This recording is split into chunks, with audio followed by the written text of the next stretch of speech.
con la teórica de la fecha. El día de hoy vamos a hablar de una patología colónica que si bien no es muy frecuente en nuestro medio, pero es importante verlo, ¿no? Que es la enfermedad diverticular. Entonces comenzamos, por favor. Cuando hablamos de la enfermedad diverticular, pues estamos hablando principalmente de una enfermedad diverticular del colon, ¿sí?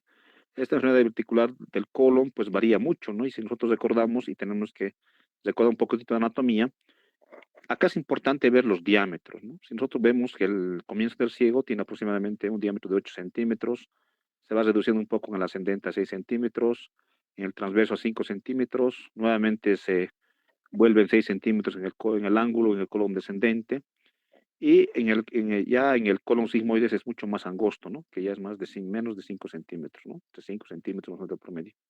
Y vamos a ver del por qué es importante esto.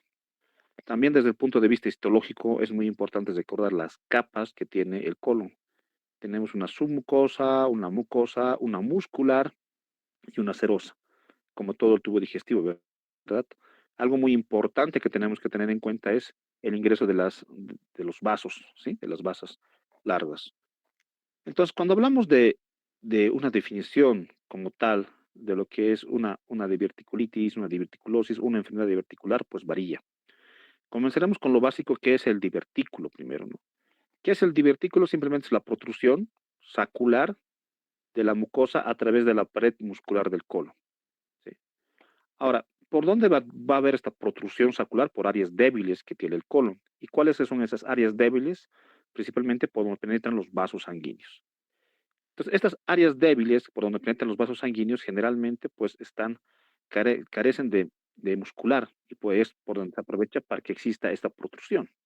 Es importante tomar en cuenta esto. Ahora, vamos a ver también que es importante esta otra gráfica retrocediendo porque hay los divertículos verdaderos y los divertículos falsos que vamos a ver a continuación, ¿sí? Entonces, desde un punto de vista de colonoscopía, los divertículos se ven de esta manera, ¿no? Como un panal de abejas. Entonces, es una imagen diverticular que uno puede ver claramente cuando estos pacientes refieren. Esta, si revisamos un poco de Mygot, que es un texto de cirugía, pues podemos ver que Littré ya lo había descrito el divertículo en 1700, ¿no? Igual, lo definió como la protrusión sacular de la mucosa a través de la pared muscular del colon o no muscular del colon. Ahí está la diferencia entre un divertículo verdadero o falso, ¿sí? Y principalmente que va a darse por áreas débiles de la pared y que habitualmente tiene un tamaño de entre 5 a 10 milímetros. Ahora, es importante ver que acá existen dos tipos de divertículos. Los que son los divertículos verdaderos y los falsos. Los falsos, o llamados también pseudodivertículos, son aquellos que solo tienen mucosa, submucosa y serosa. No contienen la capa muscular, ¿sí? La gran mayoría son así. Son divertículos falsos y aquellos que tienen todas las capas musculares, hablo de mucosa, submucosa, muscular y serosa, se denominan los divertículos verdaderos. Un ejemplo de un divertículo verdadero, por ejemplo, en el tubo digestivo, el divertículo de Meckel. O otro divertículo, el divertículo de Zenker a nivel del esófago. Estos divertículos de Meckel, de Zenker, son divertículos verdaderos. ¿Por qué? Porque tienen la capa muscular, o sea, todas las capas están constituidas en esta protrusión. En cambio, los divertículos falsos carecen de esta capa muscular. Entonces, es una gran definición que tenemos que tomarlo en cuenta. Ahora, esta anormalidad estructural es muy frecuente en el intestino, principalmente a medida que va pasando los años, ¿no? Ya en la sexta década de la vida es mucho más frecuente, casi un 80% de la población tiene divertículos. También es importante ver aquello. Entonces, ya les he mencionado que es un divertículo verdadero o falso, ¿sí? Ahí pueden ver claramente ustedes, ¿no? Entonces ya vamos a entrar a lo que es un divertículo y una diverticulitis. El divertículo generalmente, como les he mencionado ya a los 50, 60 años, las personas empiezan a tener divertículos. Muchas de esos son asintomáticas, ¿sí? Pero muchos de ellos también ya dan síntomas. Y cuando empezamos a hablar de diverticulosis, entonces, es la presencia de estos divertículos generalmente asintomáticos. En cambio, en la diverticulitis ya son presencia de estos divertículos, pero que ya tienen signos sintomatología importante. Es una diferencia importante entre una diverticulosis y una diverticulitis, ¿sí? Entonces, a partir de los 60 años, muchos pacientes pueden tener diverticulosis, pero no pueden manifestar síntomas o tener síntomas muy leves que no les causa mucha molestia. Entonces, pacientes portadores de diverticulosis. o ya tienen síntomas muy importantes y peor complicaciones, estos pacientes ya tienen una enfermedad diverticular o una diverticulitis. ¿Sí? Entonces, ahí podemos ya ver la diferencia que estoy mencionando, diverticulosis o una diverticulitis. En relación también a complicaciones, por ejemplo, como hematoquesia, ¿no? La hematoquesia generalmente es porque existe ya una hemorragia o un sangrado de este divertículo, que ya se manifiesta como un parte de un síntoma, ¿no? Que principalmente podemos ya ir viendo. Entonces, podemos ver dentro de las definiciones de la enfermedad diverticular como tal, las dos formas, la asintomática y la sintomática. La sintomática puede ser dos formas, ¿no? La simple o complicada, ¿sí? Cuando ya es una forma sintomática de la diverticulosis. Y la diverticulitis puede también, y vamos a ir viendo en el transcurso de la teórica, que se puede complicar con muchas causas, ¿no? Puede ser una obstrucción, fístulas, abscesos, cuando se perforación, que puede venir ya con complicaciones como plastrón, etcétera. Entonces, todas estas complicaciones que ustedes pueden ver de la enfermedad diverticular son las que quizás hay que saberlas manejar y diagnosticar a tiempo, ¿no? Ahí vemos, por ejemplo, la perforación, la hemorragia, fístulas, obstrucción que les he mencionado. Ahora, estos tipos de enfermedad diverticular, pues, el 75% generalmente son simples. O sea, estos pacientes tienen diverticulosis, ya nos entendemos a qué nos referimos a eso, y no pueden tener mayor síntoma o síntomas leves que no los pues, manifiesta mayor complejidad. En cambio, cuando ya son complicadas, eso constituye casi un 25%, se complica con lo que hemos mencionado. La perforación, el absceso, la obstrucción, las fístulas, que también ya son complicaciones, pero menores, ¿no? En un 25%. Desde el punto de vista epidemiológico, como ustedes pueden ver, principalmente mientras más avanza lo que es la edad del paciente, más probabilidad de que estos pacientes tengan una diverticulosis o una enfermedad diverticular. ¿Sí?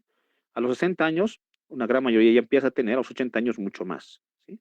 Eso varía desde el punto de vista epidemiológico con la edad. En edad, generalmente, cuando son menos de 50 años, pues el sexo masculino es el que generalmente tiene mayor estadística para tener estos divertículos. 50, 70 años hay un equilibrio entre ambos sexos y mayor de 70 años el sexo femenino es la que presenta generalmente mayor cantidad de probabilidad de que tenga enfermedad diverticular. ¿Sí? Ahora, la enfermedad diverticular puede estar también asociada a otros tipos de enfermedades del intestino grueso, como son la enfermedad de Crohn o el síndrome de intestino irritable, que también pueden ser asociaciones, pero el día de hoy vamos a principalmente ver lo que es la enfermedad diverticular como tal. Ahora, ¿cuáles son los factores de riesgo que pueden tener los pacientes para desarrollar esta enfermedad diverticular? Ya hemos mencionado una, que es la edad. A mayor edad, mayor probabilidad. La obesidad también es un factor de riesgo importante. La genética que siempre está para poder explicar algunas enfermedades, ¿no? El tipo de dieta, ¿no? El estreñimiento crónico también puede llevar a que estos pacientes desarrollen una enfermedad o una diverticulosis, ¿sí? Ahora, la diverticulitis, ¿quién tiene mayor riesgo a tener diverticulitis? O sea, ya la forma sintomática de la diverticulosis. La obesidad, la edad, la dieta y el tabaquismo y el alcoholismo son los factores predisponentes para que este paciente pueda desarrollar no solamente una diverticulosis, ya, sino una diverticulitis como tal, o sea, la forma sintomática, vuelvo a reiterar. Entonces, ya había mencionado que el tabaquismo también es un factor muy importante que incrementa que los pacientes que tienen diverticulosis puedan tener una presentación clínica de una enfermedad diverticular como tal, ¿no? La obesidad también es importante, que hay factores que, ¿no? ¿Por qué en la obesidad más? Entonces, porque hay artículos que describen que hay una liberación de citoquinas proinflamatorias, ¿sí? Y hormonas que están dentro del tejido celular subcutáneo que van a comprometer a lo que es la capa muscular o todo lo que es el colon. Y esto va a ser un factor predisponente que estos pacientes desarrollen una enfermedad diverticular, que en principio, o una diverticulosis mínimamente. La dieta también hemos mencionado, que la dieta de la fibra es un factor protector para que no exista una enfermedad diverticular, pero obviamente cuando uno tiene menos, menos cantidad de consumo de fibra, va a tener mayor probabilidad de desarrollo de la diverticulosis. La localización. La localización es muy importante tomar en cuenta esto, ¿no? Les había mencionado, y esto tiene que ver mucho, pues vamos a ver un poquito más adelante quizás fisiopatología, pero tiene que ver mucho con lo que es los diámetros del colon. Entonces, eh, el 80-95% de los diverticulosis se desarrollan en el colon izquierdo. Y dentro del colon izquierdo, el 50% está ubicado en el colon sigmoides. ¿Por qué? Porque habían mencionado al principio de la teórica que los diámetros son variables. A nivel del ciego habían mencionado que tiene un diámetro promedio de unos 8 centímetros, pero ya a nivel del colon sigmoides, obviamente, el diámetro es de 5 centímetros, más o menos de diámetro de este colon. Entonces ahí ingresa la ley de Laplace. Si recordamos la ley de Laplace que dice es mayor presión intraluminar a menor diámetro de lo que viene a ser en este caso el tubo digestivo, ¿no? Es quizás uno de los factores predisponentes importantes. Sin embargo, en los pacientes asiáticos, ¿sí? La forma principal o la localización principal de lo que vienen a ser los divertículos es en el colon derecho. Esto quizás por factores genéticos que tienen ellos. A excepción de esa población asiática, el resto de la población siempre se va a constituir en el colon izquierdo y principalmente en el colon sigmoideos en un 50% aproximadamente, ¿sí? Habíamos mencionado que dentro de la historia natural de la enfermedad, una gran mayoría son asintomáticos. Por eso es que no acuden generalmente a consulta, ¿sí? Cuando ya empiezan a tener algún tipo de síntomas, pues ya empiezan a acudir a consulta. ¿Y qué síntomas son los que principalmente van a presentar? Estos pacientes van a presentar un dolor principalmente a nivel de fosa ilíaca izquierda, ¿sí? O a nivel de región suprapúbica, ¿no? A excepción, por ejemplo, de los asiáticos, ¿no? Los asiáticos también pueden presentar dolor a nivel de todo lo que es fosa ilíaca derecha. ¿Por qué? Porque es más frecuente en ellos, como hemos mencionado, ¿no? Pero generalmente todo lo que es el occidente, pues el dolor principal es a nivel de fosa ilíaca izquierda acompañado de otros signos de sintomatología. Ahora, la fisiopatología, le hemos mencionado ya que la fisiopatología principalmente está en relación pues, al incremento de la presión intraluminal. Este incremento de la presión intraluminal va a permitir que en el segmento o en el sitio donde ingresan los vasos sanguíneos que carecen de mucosa, pues van a permitir la protrusión. A esto acompañado también la ley de Laplace, como les he mencionado, que está en relación directamente con la presión intraluminal y el diámetro de los tubos, en este caso del colon, ¿sí? Es la ley de Laplace que podemos ver, es importante también ver eso. Entonces, una cosa es la diverticulosis, como ustedes pueden ver en el gráfico, creo que no se ve muy bien, y otra cosa es la diverticulitis. La diverticulitis no se ve muy bien en esta diapositiva, pero está principalmente por la obstrucción que puede tener uno de estos divertículos, por un fecalito, por ejemplo, y que va a desarrollar todo lo que es el proceso inflamatorio como tal de este diverticulitis, ¿no? Entonces, como ustedes pueden ver acá, la diverticulitis puede estar simplemente asociados a cambios inflamatorios o ya a complicaciones mucho más severas como la perforación y la producción de abscesos, ¿sí? Para eso es importante tomar en cuenta para poder ya estadificar. Primero lo que tenemos que hacer nosotros, ¿qué es? Ver si estos pacientes tienen algún tipo de síntoma, la edad, la frecuencia. Entonces tenemos que ver si es una diverticulitis o es una diverticulosis. Generalmente, a nuestro centro hospitalario o donde estemos trabajando, va a venir las diverticulitis. Y si viene una diverticulitis, tenemos que estadificar qué es. ¿Es una diverticulitis complicada o no complicada? Y para eso sirve mucho lo que es los exámenes complementarios. Y entonces, los exámenes complementarios, por ejemplo, podemos comenzar con un hemograma. En el hemograma, ¿qué vamos a ver? En el hemograma vamos a ver si existe leucocitosis o no existe leucocitosis. Uno, nos da un pantallazo importante. Si la PCR está incrementada o no está incrementada como un factor principalmente de un proceso inflamatorio y infeccioso agudo. Luego, creo que el diagnóstico principal de una enfermedad diverticular es los exámenes de imágenes. Y entre esos exámenes de imágenes, el gold estándar principal es la tomografía. Y cuando hablamos de tomografía, hablamos principalmente la clasificación de Hinchey. La clasificación de Hinchey, que es una clasificación tomográfica, permite estadificar a este paciente y en base a esa estadificación hacer el tratamiento de este paciente. Y estadificar a este paciente es como ustedes pueden ver ahí, va desde varios estadios, ¿no? Un estadio 0, que es un diverticulitis leve, un estadio 1A, inflamación pericólica y flemón, la 1B, que es un absceso menor de 5 centímetros en la proximidad del proceso inflamatorio primario, un estadio 2, aquí creo que tenemos gráficos mejor, ahí podemos ver, estadio 1, 2, 3 y el 4, que lo vamos a ir desarrollando, ¿no? Entonces, como les decía, el estadio 1 es principalmente, perdón, estadio 0 es una diverticulitis leve de Hinchey, estadio 1A es inflamación pericólica y flemón. El 1B es cuando existe ya un absceso menor de 5 centímetros. El estadio 2 ya cuando existe un absceso intraabdominal, pélvico o retroperitoneal, ¿sí? Pero que está distante al sitio inflamatorio. Ya vamos avanzando, podemos ver ya la perforación y en un estadio 4 la presencia ya de fístulas, ¿no? Eso es importante verlos a través de lo que es los exámenes imagiológicos como una tomografía bajo el estadio de Hinchey. ¿Sí? Okay. Ahora, las manifestaciones clínicas. ¿Cuáles son las manifestaciones clínicas importantes? Principalmente, pues, es el dolor, como les había mencionado, a nivel de fósea ilíaca izquierda, ¿sí? O a nivel de región suprapúbica. Eso es en los casos no avanzados. Pero en un caso avanzado, pues ya el dolor abdominal es mucho más importante, ¿sí? Y tenemos que ir ya viendo las complicaciones. Entonces, vamos a entrar al tratamiento en un momento más, pero para eso es importante poder estadificar.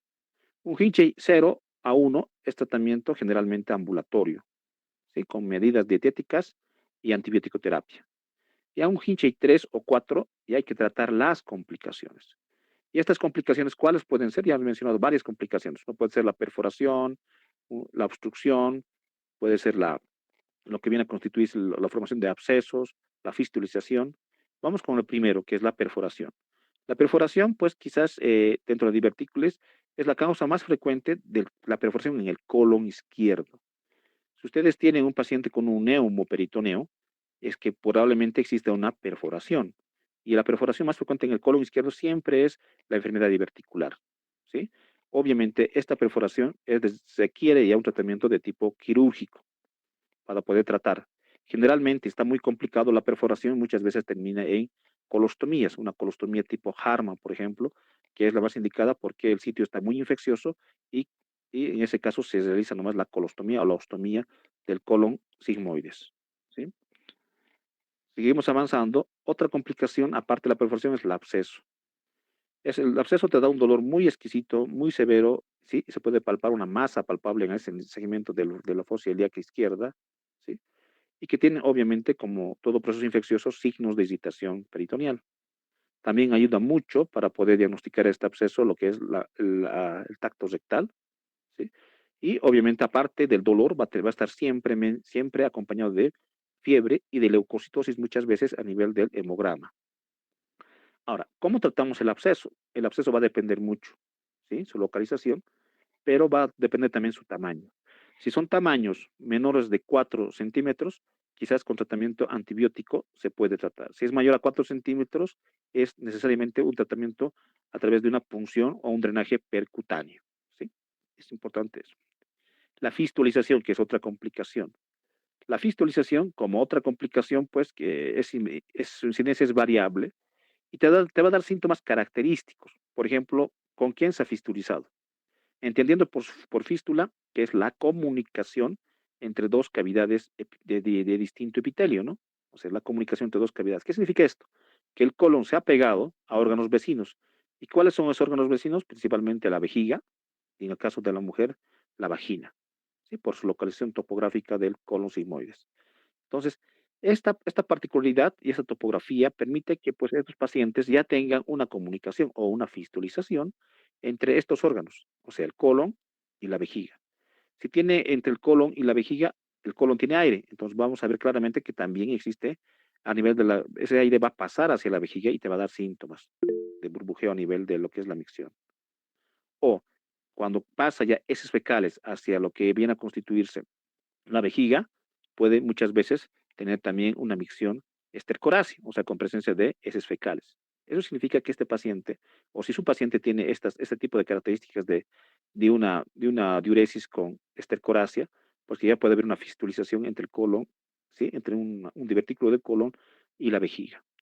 En las damas puede haber también una fistulización o una comunicación entre lo que es el colon y lo que viene a constituirse la vagina y puede darte fácilmente flujos o pérdida de aire a través de la vagina y principalmente pues puede también provocar lo que es salida de heces fecales a través de la vagina de la mujer, ¿sí? Entonces eso tenemos que también ir y te da mucha sintomatología ya, pero una complicación como tal que viene a ser la fistulización. El tratamiento también en esta fistulización, cuando existe esto, generalmente es hacer la resección y la vocación o colostomía. ¿sí? Para tener un tratamiento, obviamente también es un tratamiento quirúrgico. La obstrucción. La obstrucción es otra complicación dentro de lo que lo habíamos mencionado, que también depende. Si es una obstrucción completa, necesariamente va a requerir un tratamiento quirúrgico, como una obstrucción intestinal, ¿sí? Esto a través de una resección o una colostomía o una anastomosis, dependiendo los hallazgos intraoperatorios. Ahora, el diagnóstico, les había mencionado ya hace un momento, pues principalmente viene con un cuadro clínico que generalmente son asintomáticos, el 75%, y solo un 25% presenta síntomas, y de este 25%, un mínimo porcentaje presenta complicaciones. En el laboratorio, vuelvo a reiterar, lo que nos ayuda mucho quizás no es un diagnóstico, no podemos un diagnóstico laboratorial de estos tipos de pacientes, pero nos orienta una leucocitosis, por ejemplo, un PCR elevado, por ejemplo. Lo que sí nos va a orientar mucho lo que es la imagenología. Y la imagenología, ya he mencionado, principalmente viene a través de la tomografía axial computarizada o otro tipo de exámenes, por ejemplo, con un colon por enema, que también ayuda a un diagnóstico o por lo menos para diagnosticar. La tomografía, sin embargo, no nos ayuda simplemente para diagnosticar, sino también para poder ver las complicaciones que puede tener este tipo de pacientes. ¿Sí? El enema varitado o enema de Vario es esto, que es simplemente cuando un paciente está de forma asintomática con síntomas leves, se le puede hacer el consumo del enema y a través de este colon podemos ver fácilmente estas imágenes que nos dan como saculaciones pequeñas y que permite diagnosticar ya lo que viene a constituirse una enfermedad diverticular de colon, una diverticulosis muchas veces porque son de forma asintomática. ¿Sí? En este otro podemos ver también otra radiografía, también podemos ver lo que son las saculaciones a nivel del colon, que nos permite pues hacer el diagnóstico. Pero muchas veces a través de estos estudios de rayos X no podemos ver lo que es la complicación, a excepción del neumoperitoneo, que cuando ya es una perforación del divertículo, te puede dar un aire subdiafragmático, ¿sí? Que te puede orientar a que existe una perforación. A excepción de eso, no podemos ver, por ejemplo, abscesos u otro tipo o fistulizaciones a través de estos medios. Sin embargo, a través de la tomografía, sí. ¿Sí? Ahora, ¿cuándo se hace una colonoscopía? La colonoscopía siempre se hace en los pacientes que no tengan una enfermedad diverticular complicada. O sea, ¿a qué me refiero? Que no tengan perforación, obstrucción, fistulización, todo aquello que hemos mencionado hace un momento. A esos pacientes se le hace ya una colonoscopia, ¿sí? Obviamente que ya cuando tienen pacientes sintomatológicos y en la fase aguda está contraindicado hacer la colonoscopia porque podemos provocar, por ejemplo, la perforación. Si solamente está con una enfermedad diverticular, una inflamación importante, al hacerla una colonoscopia, porque en la colonoscopia no se olviden que se insufla aire para poder ver, visualizar adecuadamente lo que es el colon. En ese estudio podemos hacer la perforación, por eso es importante no realizar este tipo de estudios en fases agudas. ¿Sí? Sin embargo, en una fase no complicada, como lo había mencionado, podemos ver esta imagen en panal de abejas. Acá podemos ver un colon limpio, bastantes divertículos, pero los divertículos no están obstruidos, tampoco tienen signos de inflamación peridiverticular, entonces tenemos una enfermedad diverticular o una diverticulosis, porque no está con procesos agudos. ¿Sí? Acá de la misma forma, otros estudios igual. La tomografía axial computarizada, como se mencionado hace un momento, es quizás el gold estándar para poder diagnosticar primero y segundo para poder valorar lo que son las complicaciones de esta enfermedad diverticular. ¿Sí? Ahí pueden ver en la enfermedad diverticular siempre, en lo posible, si el paciente obviamente está en condiciones hemodinámicas que tienen una función renal adecuada, pedir una tomografía axial computarizada de abdomen con contraste.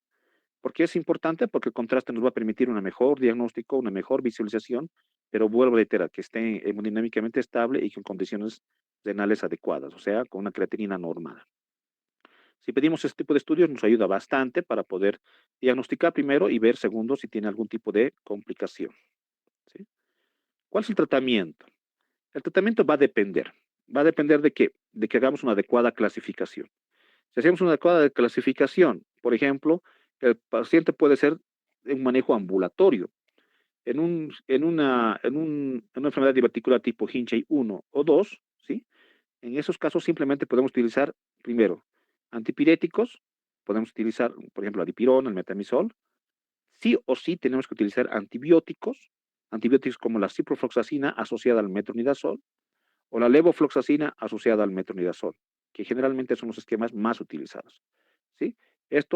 Y el paciente se puede ir de forma ambulatoria, cumplir su tratamiento de 7 a 10 días de antibiótico-terapia, su tratamiento sintomatológico a través de los antipiréticos y controles entre 3 a 4 días periódicos en su consulta para poder ver este manejo. Esto siempre acompañado de qué? De la dieta. La dieta al principio tiene que ser una dieta líquida y rica en fibra. Entonces, con eso podemos manejar un paciente, una enfermedad diverticular, pero que no esté complicada. Entonces, tratamiento conservador ambulatorio. ¿Cuándo ya hospitalizamos a un paciente? A un paciente vamos a hospitalizar principalmente cuando, por ejemplo, tenemos una leucocitosis importante, tenemos leucocitosis de 15, 20, 25.000, este paciente tenga fiebre, este paciente tenga en la tomografía signos de complicación como una obstrucción, fistulización, abscesos, etcétera. Entonces, estos pacientes tenemos que internarlos, ¿sí?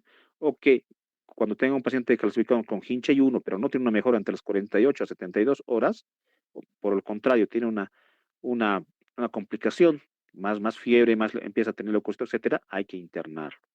Y una vez internado este paciente, valoramos si es un tratamiento médico o un tratamiento quirúrgico. Este paciente, si tiene un tratamiento quirúrgico, generalmente, ¿cuáles son? Los que causan obstrucción, la perforación. Tratamiento médico, ¿cuáles pueden ser? Los abscesos. Los abscesos colónicos por una enfermedad diverticular, como lo mencioné hace un momento, hay que ver el tamaño a través de la tomografía. Si es menos de 4 centímetros, podemos también iniciar antibiótico terapia por vía sistémica. Los mismos, podemos utilizar combinaciones con ciprofloxacina o metronidazol, o levofloxacina, metronidazol, entre otros que existen, pero esas son las de primera línea. Sí, pero ya si existe, si es un absceso mayor a 4 centímetros, ya utilizamos lo que es las punciones percutáneas, que hoy en día están entrando mucho de moda, y recién cuando ya tienen otro tipo de complicaciones, vuelvo a reiterar, como las perforaciones, las obstrucciones o las fistulizaciones, pues ya se hace el procedimiento quirúrgico, o sea, una cirugía, que generalmente muchas veces cuando son complicadas terminan en colostomías, ¿sí? Para luego realizar lo que es la reposición del tránsito intestinal, pero al principio siempre terminan en eso, ¿sí?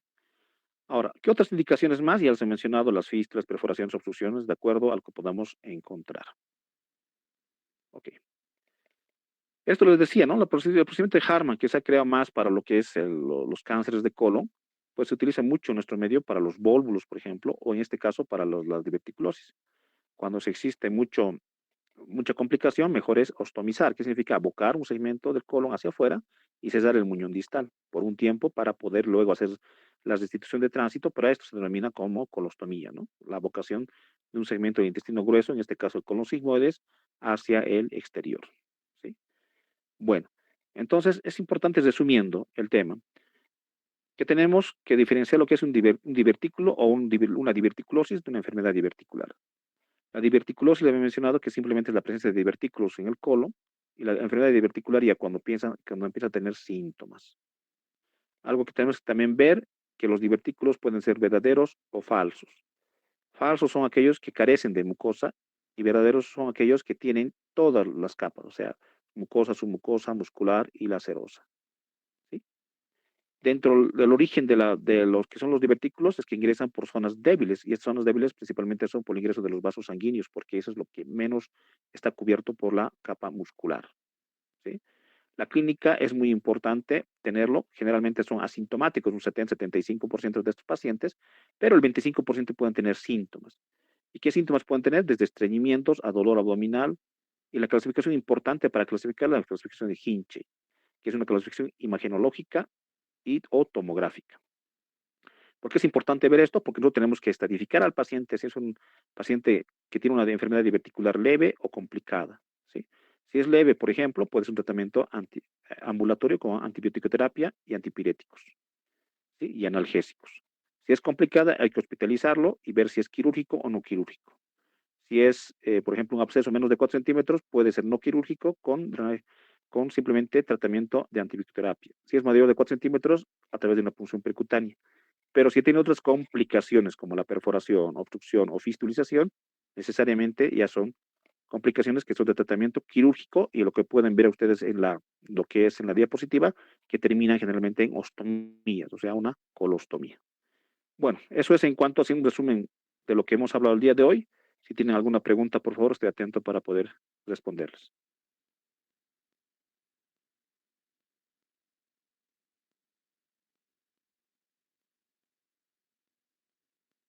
bueno, si no hay preguntas, pues les agradezco mucho su participación. Estaré coordinando con lo que es el representante para poder dar las próximas teóricas. Muchas gracias, que tengan muy buenas noches. Hasta la próxima teórica. Gracias. Buenas noches, doctor. Buenas noches.